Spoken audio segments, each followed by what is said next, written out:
여러분, 이게 뭘까요?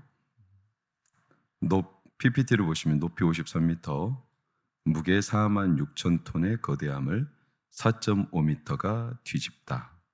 뭔지 아세요?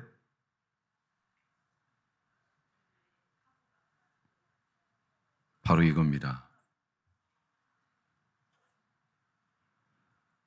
높이가 53m, 저 굴뚝까지. 무게가 46,000톤인데 불과 4.5m. 이게 뭐죠, 그러면? 네, 키. 파도 말고 키.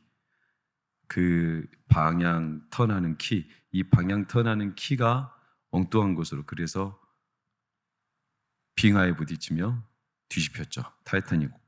자, 이건 뭘까요? 86kg의 중량이 7g의 무게로 결정된다. 뭘까요? 이겁니다. 혀. 보통 성인 한 80kg에서 85kg. 근데 우리 혀는 고작 7g. 근데 우리 온몸이 이 혀 하나로 결정됩니다. 공통점은 큰 게 작은 걸 결정하는 게 아니라 의외로 전혀 결정력이 없을 것 같은 미세한 게 결정하고 있다. 이거 아니겠어요? 여러분, 작은 게 큰 걸 결정한다. 이건 우리가 살면서 자주 느끼는 겁니다. 생각하지 못한 데서 결정이 이루어지는 경우 많습니다. 그냥 툭 하고 던진 이야기가 한 회사의 운명을 가를 수 있어요. 여러분, 우리나라 6.25 연합작전의 결정타는 그 짧은 순간에 고르바초프의 방문 일정이 틀어지면서 동소독의 베를린 장벽이 무너진 것은 사실은 그때 당시 외무장관의 전날 밤 과음한 이유로 인한 망언 때문에 사라예보 사건은 틀어야 될 방향으로 틀지 않고 엉뚱한 곳으로 자동차가 가다가 오스트리아 황태자가 총에 맞아 죽으며 이상한 진로에서 결정된. 여러분, 그 세상에서 우리가 생각하는 것과 다르게 결정되는 것들이 많습니다. 잠언에 보면 참 놀라운 이야기가 있죠. 세상으로 견딜 수 없게 하는 게 4가지. 뭔지 아시죠? 첫 번째는 종이 임금된 것, 두 번째는 미련한 자가 배부른 것, 세 번째는 미움받는 여자가 시집간 것, 네 번째는 여종이 주모가 된 거. 전혀 엉뚱한 데서 사람이, 세상이 뒤집힌다는 거예요. 상식을 벗어나는 일이죠. 여러분, 신앙생활도 비슷해요. 하나님이 우리를 결정하시는 것 같죠, 여러분? 안 그래요?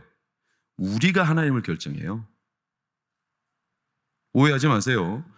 종은 주인으로 결정된다는 말을 제가 일부러 주인이 종을 결정한다 이렇게 안 하고 종은 주인으로 결정된다 이렇게 순서를 뒤집은 이유가 주인이 종을 삼아서 종의 앞날을 결정하는 것 같지만 사실 종이 주인을 결정합니다. 이걸 알면 우리가 얼마나 큰 특권을 가지고 있는지 여러분 놀랄 겁니다. 종의 태도에 의해서 주인의 뜻이 바뀌어요. 하나님은 불변하십니다. 하나님 변하지 않습니다. 그 말즉슨 하나님은 변덕스럽게 우리를 가지고 휘두르지 않아요. 근데 놀랍게도 하나님이 변하시는 경우가 있어요. 종의 태도에 따라 바뀌어요. 그 엄청난 하나님이, 불변하시는 하나님이. 여러분, 아하수에로 왕을 움직인 건 누구예요? 이제 이미 미망이 나고 비슷할 정도의 취급을 받던 한 여인 에스더였어요. 여러분, 바하사 왕을 움직여 예루살렘 성벽을 재건한 사람은 누구예요? 느헤미야예요. 느헤미야가 그 순간 낯빛이 변했을 때 왕이 묻죠. 너 어떤 일 있어? 그때 느헤미야가 순간 화살 기도를 드렸어요. 하나님 앞에. 하나님, 지금 이 순간 제가 왕에게 말할 때 왕의 마음이 이 기도로 뒤집히게 해주십시오. 느헤미야가 잠깐 기도하고 말을 했더니 왕이 느헤미야 모든 청을 싹 듣고 그 대제국이 예루살렘 성벽, 어찌 보면 자기 나라 입장에서는 하나도 특될 게 없는 남의 나라 재건을 뭐 한다고 해줘요? 근데 그 느헤미야 종의 태도로 인하여 바하사 왕의 마음이 뒤집혀요. 우리가 요나 이야기를 많이 보지만 니느웨가 이미 멸망에 정해졌는데 하나님이 그들의 태도를 보고 운명을 바꿔. 나아만 장군을 보면 우리는 잘 알죠. 나아만 장군이 누구의 소리에 태도가 그의 운명이 바뀌어요? 여종. 종이 나아만 움직인 거예요. 나아만이 종을 움직인 건 아니고. 여러분, 이런 전후관계는 이런 어떤 전후관계를 우리가 보면 믿음의 활력이 넘치죠. 여러분, 하나님은 우리를 노예로 삼지 않아요. 우리를 마음대로 써먹다가 버리고 토사구팽하는, 그러니까 하나님 우리를 소모시키는 존재가 아니세요. 하나님은요, 너무나 여지없이 우리한테 이용당하세요. 우리가 갑이고 하나님이 의리예요. 그러니까 믿음의 활력이 넘치죠. 하나님, 우리가 하나님 앞에 뭘 할 수, 이게 아니라 우리의 태도에 따라서 하나님은 움직이셔. 그러니까 믿음의 활력이 넘치죠. 이걸 알면. 종들은 근성에 잡혀요. 노예 근성 그러잖아요. 왜냐하면 바로 왕이나 악한 왕들은 종들을 함부로 하거든. 그러니까 말 안 들으면 죽여버리거든요. 그러니까 노예 근성이 무서워서 어쩔 수 없이 끌려다녀요. 의지적으로 안 해요. 주인이 하라고 해야 고작 하는 신용하고, 안 그러면 띵까띵까 놀아버리죠. 왜? 자기가 마음대로 할 수 있는 게 하나도 없어요. 그러니까 의지도 없고 활력도 없죠. 근데 유독 하나님의 종들만 활력이 있는 이유가 뭐냐면 하나님은 자기 종들을 함부로 안 해. 더 나아가 하나님은 자기 종들의 기도와 태도에 따라서 하나님이 세상을 바꿔버려요. 그러니까 이 종은 노예 근성이 없어요. 와, 내가 뭐만 하면 하나님이 움직이신다는 거예요. 우리가 땅에서 구한 것처럼 하늘에서 그 기도 응답이 되는 거죠. 그러니까 믿음은 활력이 생기는 거예요. 이 전후 문맥이 아주 중요해요. 여러분, 오늘 그게 이제 선명하게 1절을 보면 그 후에 모든 시간의 부사는 연장선이에요. 그러니까 전후 사실관계를 좀 파악해 봐야 돼요. 그럼 그 후에 다윗이 블레셋 사람들을 쳐서 항복을 받았다. 그 전에는 어떤 일이 있었다는 거예요? 블레셋 사람들을 쳐서 항복을 받았다면 그 전에는 이들이 블레셋의 종이 되었다는 거죠. 그러니까 블레셋이 그 전에는 이스라엘 백성들을 함부로 말도 못하게 블레셋이 주인 노릇했다는 거예요. 주인 노릇. 그러면 왜 블레셋이 이스라엘의 주인이 됐을까요? 이게 잘못 들으면 굉장히 오해가 심하지만 여러분 귀를 쫑긋 세우고 들어보세요. 굉장히 심오한 저만의 깨달음입니다. 왜 블레셋이 주인이 됐냐면 이스라엘 백성이 블레셋을 주인으로 삼은 거예요. 블레셋 지들이 와서 이스라엘을 주인이 된 거 아니에요. 이스라엘이 주인으로 블레셋을 선택한 거예요. 이게 너무나 종이 주인을 결정한다니까요. 원래 주인은 누구였을까요? 하나님이었죠. 이스라엘의 주인은 누구죠? 하나님. 근데 왜 주인이신 하나님이 사라지고 블레셋이 주인이 됐을까요? 이유는 간단합니다. 사무엘상 4장 3절을 좀 보면, 자, 이때 이제 법궤 사건이죠. 법궤를 빼앗겨요. 근데 법궤를 빼앗길 때 실마리가 아주 중요합니다. 왜 법궤를 빼앗겼을까요? 왜 주인이었던 하나님이, 하나님의 임재의 상징인 법궤가 주인의 자리를 잃어버렸을까요? 이게 그 이유입니다. 언약궤를 백성들이 말하는 거예요. 블레셋과 전쟁을 하거든요. 우리가 블레셋을 이기기 위해서는 언약궤를 우리에게로 가져다가, 그 다음 빨간색 시작. 자, 구원하게 하자. 이게 종이 주인에게 말하는 것 같아요? 주인이 종에게 말하는 것 같아요? 구원하게 하자. 이걸 하게 하자. 그 일 시키자. 언약궤가 그렇게 하게 만들자. 자, 백성이 주인이에요? 언약궤가 주인이에요? 다들 오우라 침침하신가 보네. 더 쉬운 예를, 송 목사님 저한테 해봐요.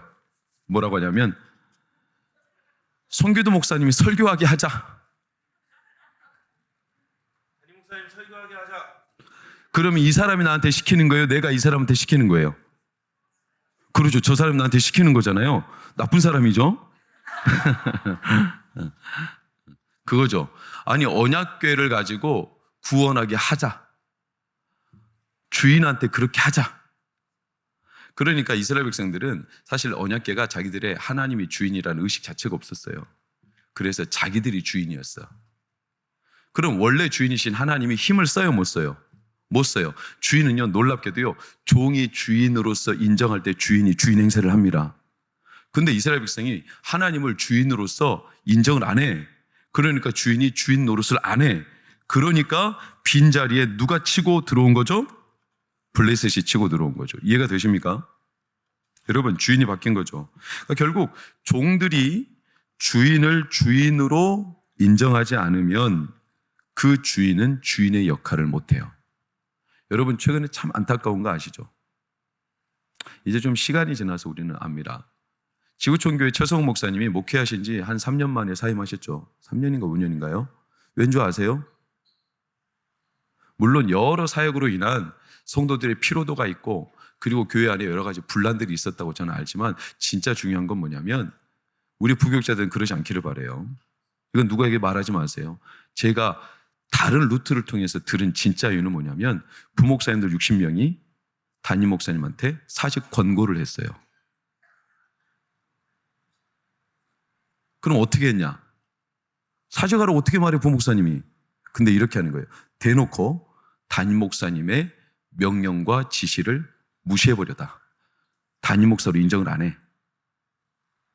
그러니까 더 이상 못해.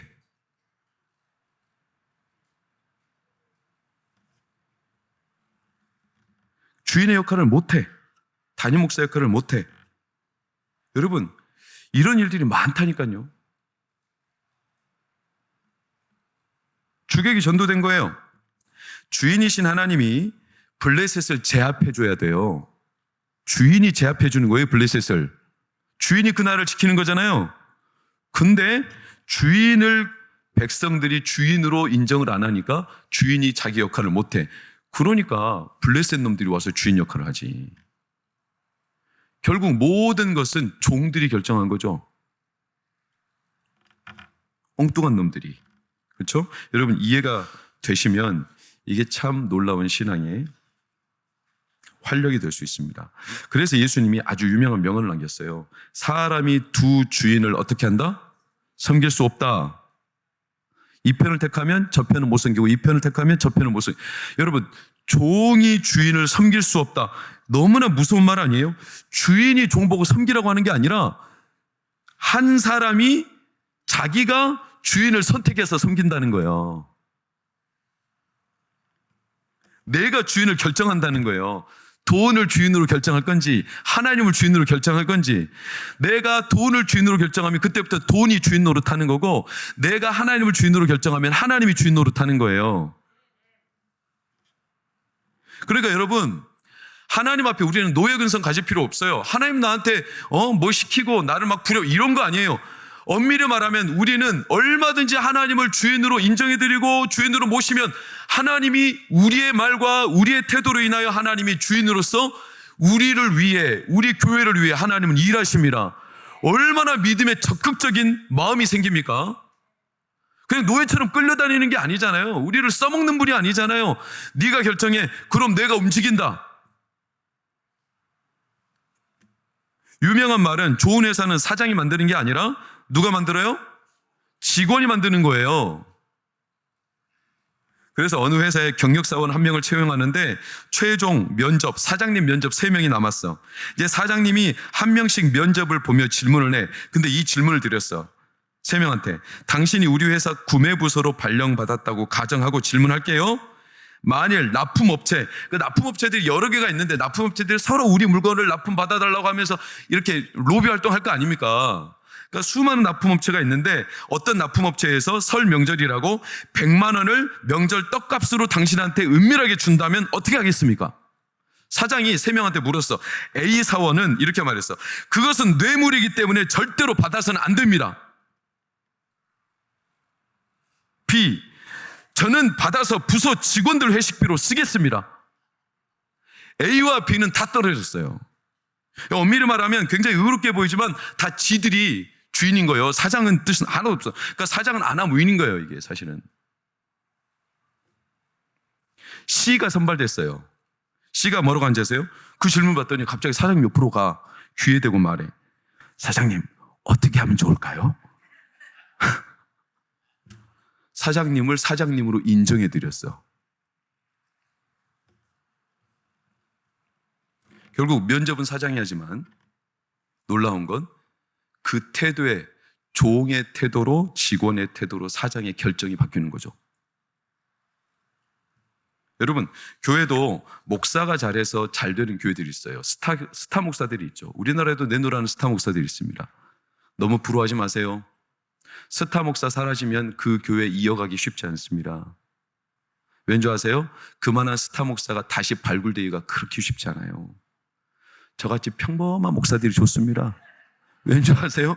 저같이 평범한 목사들은 그 후임자가 오면 얼른 이제 빛나거든요. 그래서 리더는요, 무능할수록 더 좋을 수도 있어요. 똑개형, 똑부형, 멍개형, 멍부형 아시죠? 너무 유명한 예화. 제가 한 3번 이상을 했을걸요. 제일 좋은 리더는 뭘까요? 멍개형은 멍청하고 게으른 리더고, 멍부형은 멍청하고 부지런한 리더고, 똑개형은 똑똑하고 게으른 리더고, 똑부형은 똑똑하고 부지런한 리더예요. 자, 기억은 안 나겠지만 멍청하고 게으른 리더, 멍청하고 부지런한 리더, 똑똑하고 게으른 리더, 똑똑하고 부지런한 리더. 최악의 리더, 최상의 리더 누굴까요? 멍청하고 게으른 리더. 어쨌든 이 사람은 아니겠죠. 그러나 멍청하고 게으른 리더보다 더 최악이 뭐냐면 멍청한데 부지런한 리더가 최악이에요. 멍청하면 가만히 있으면 되거든. 근데 멍청한데 너무나 부지런해. 그래가지고 사람들을 엉뚱한 데로 끌고 다녀. 이쪽으로, 여기가 아닌갑다. 저쪽으로, 여기도 아닌갑다. 다 죽어. 멍청하면 차라리 가만히 있는 게 좋아. 최악의 멍청한데 부지런하면. 최상은 뭔지 알아요? 똑부형 같죠? 똑똑하고 부지런해. 피곤해요, 피곤해. 똑똑한데 엄청 부지런해. 그래가지고 제일 앞장서서 해. 그럼 부목사들이 쉴 수 있겠어요? 목사님이 출근을 8시부터 하고 퇴근을 10시에 하고 부목사님들 퇴근할 수 있겠어요? 근데 제가 요즘에 간병한답시고 출근도 안 해버려 막. 얼마 편해, 좋지? 막 내가 새벽기도 안 나와요. 왜? 내 집에서 간병한다고 집에서 예배 드리거든. 그럼 좋지. 근데 내가 새벽 기도를 1년 360일 한 번도 안 빠져. 그리고 제일 앞에 앉아서 눈 시퍼렇게 뜨고 부목사도 오나 안 오자 이걸 쳐다보고 있어봐. 기도 되겠어요? 피곤하기 짝이 없지. 응? 허구한 날 사무실 들락날락거리면 일 똑바로 하나 보자 하면서 야, 책상 위에 왜 이런 것들이 있어? 더럽게 짝이 없네. 냉장고가 도대체 이게 뭐야? 막 이렇게 제가 간섭하고 다녀보세요. 괴로워요. 그러니까 최상의 리더는 누구냐면 똑개형이에요. 똑똑하고 게을러요. 똑똑하고 게으르다는 말은 모든 돌아가는 것들을 굉장히 경영과 교회의 모든 질서와 사람들의 심리와 그리고 부릴 줄 알아, 사람을.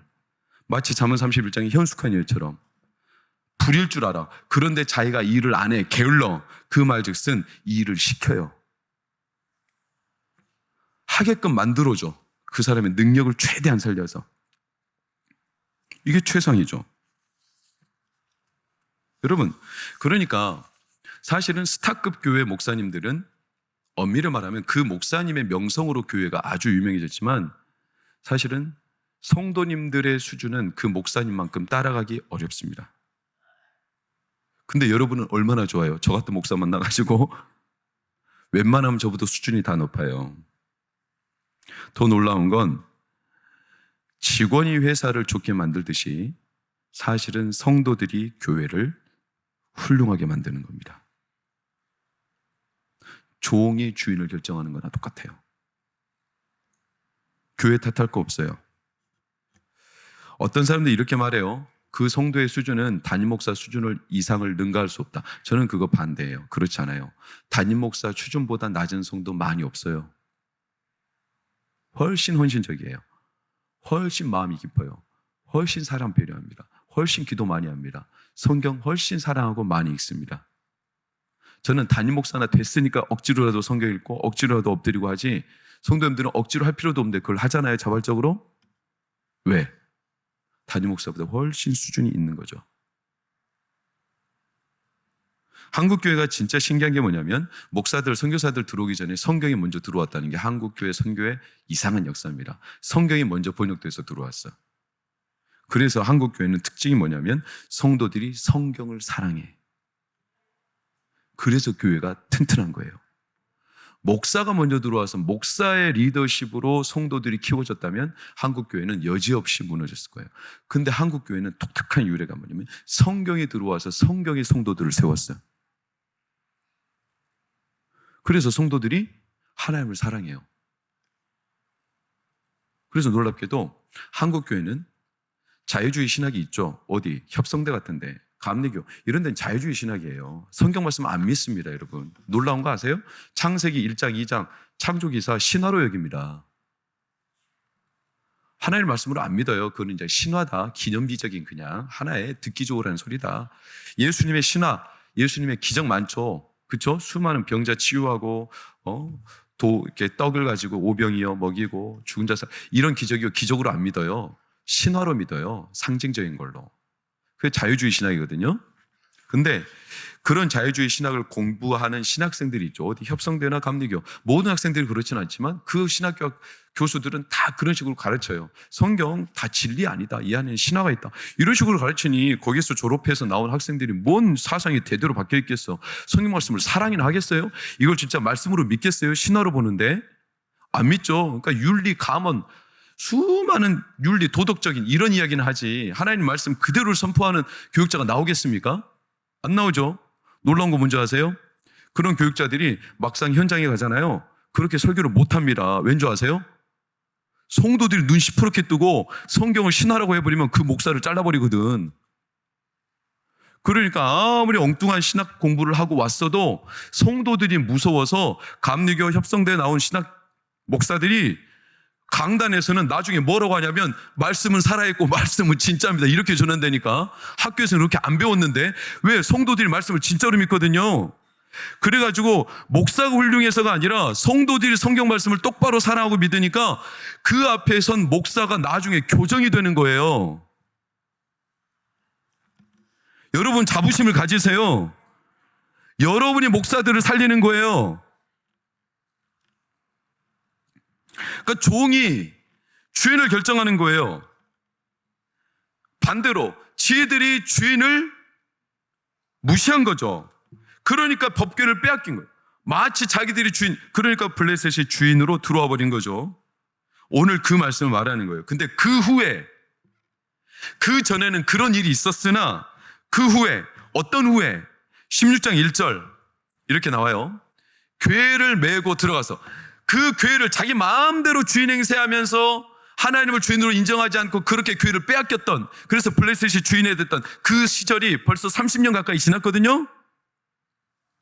근데 그 후에 다윗이 왕이 되면서 뭘 하기 시작했냐면 다시 법궤를 메고 들어와. 그 말즉슨 주인의 자리를 누구로 인정해드리고 있어? 하나님을 인정해드리고 있어요. 그 후에라는 게 바로 이거예요. 16장 1절. 주인의 자리를 그분께 다시 인정하고 돌려드리고 있어. 그리고 17장 1절. 그 주인의 자리를 궁전, 나는 궁전에 거주하는데 하나님의 법궤는 휘장 아래에 있다. 이 고민을 하다가 다윗이 뭘 짓겠다고 하죠? 성전. 왜? 하나님의 법궤를 성전에 모시기 위해서. 그 말즉슨 이제는 주인이신 하나님이 이 나라, 이 궁전의 주인으로 오십시오. 그 자리를 뺏겼던 지난 30년 동안 우리는 사실 주인을 주인으로 모시지 않았습니다. 종이 주인을 무시했습니다. 그래서 엉뚱한 놈들이 주인 노릇했습니다. 이제는 당신이 주인이시니까 주인이 우리에게 와주십시오. 이것 또한 종인 다윗이 하나님께 종으로서 주인에게 지금 결정권을 드리는 거예요. 다윗이 이렇게 안 했다면 하나님은 못 오죠. 그래서 다윗이 자주 증거하는 다윗의 자기 수식어가 뭐냐면 주의 종, 주의 종, 주의 종. 종이라는 의식이 아주 강해요, 다윗은. 그러니까 종들이 하나님을 다시 모셔와. 그랬더니 오늘 본문에 항복을 받았다는 거예요. 여러분, 항복, 블레셋으로부터 항복을 받았다. 통상 우리가 블레셋과 전쟁에서 이겼다면 어떻게 기록되냐? 성경에는 이렇게 기록돼요. 전쟁에서 이겼다. 승리를 따냈다. 다시는 블레셋이 침략을 못했다. 이런 식으로 표현해야 되는데 특이한 표현이죠. 항복을 받아냈대. 왜 이렇게 표현했을까요? 받았다. 여러분, 사과를 받았다. 떼인 돈을 받았다. 용서를 받았다. 인사를 받았다. 이걸 뭘 말하죠? 전에 내가 뺏겼던 것을 다시 되찾았다. 억울하고 수모, 멸시, 자존감이 완전히 뺏겼던 지난날의 이 시간들을 내가 다시 되찾았다. 항복을 받았다. 주인의 잃어버렸던 자리를 내가 다시 되찾았다. 최근 24년 만에 무기수에서 무죄 선고 받은 여자 아세요? 김신혜라고?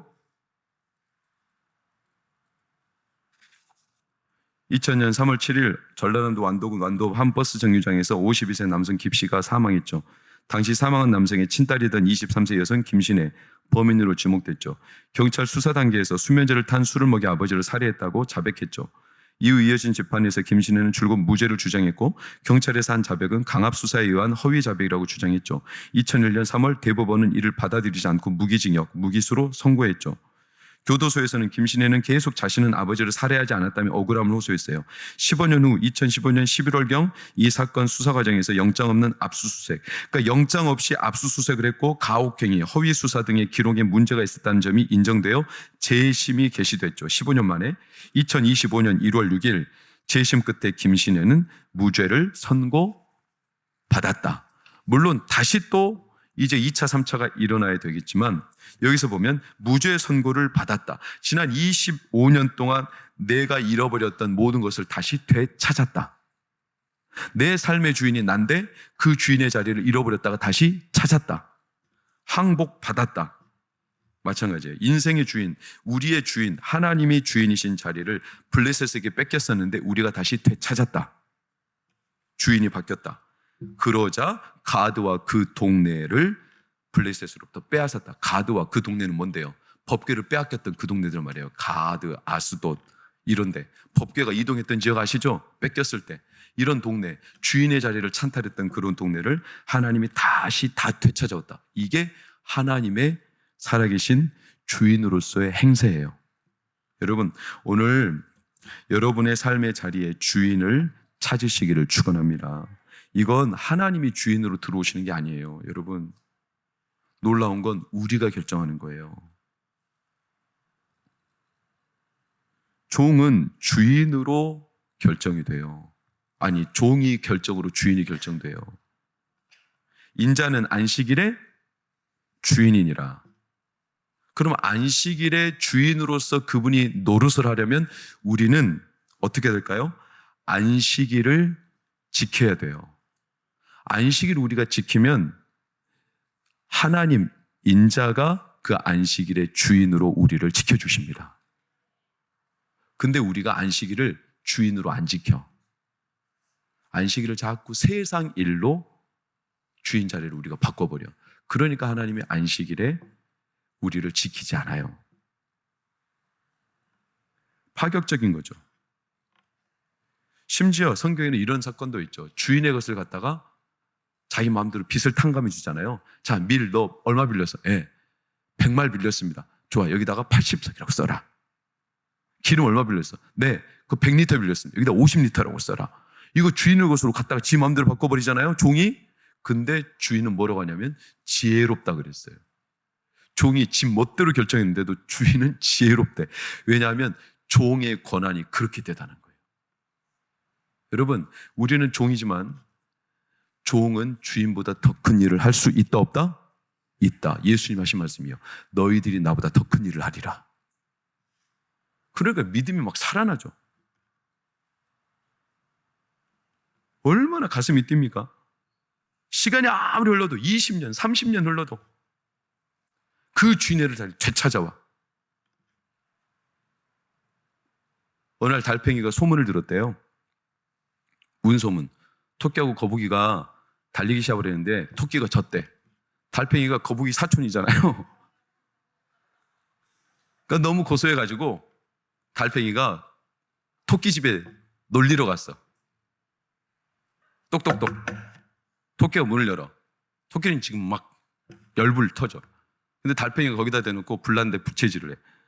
너 거북이한테 졌다며? 그래서 토끼가 화가 나가지고 달팽이를 툭 차버렸어. 저기로 떼굴떼굴떼굴.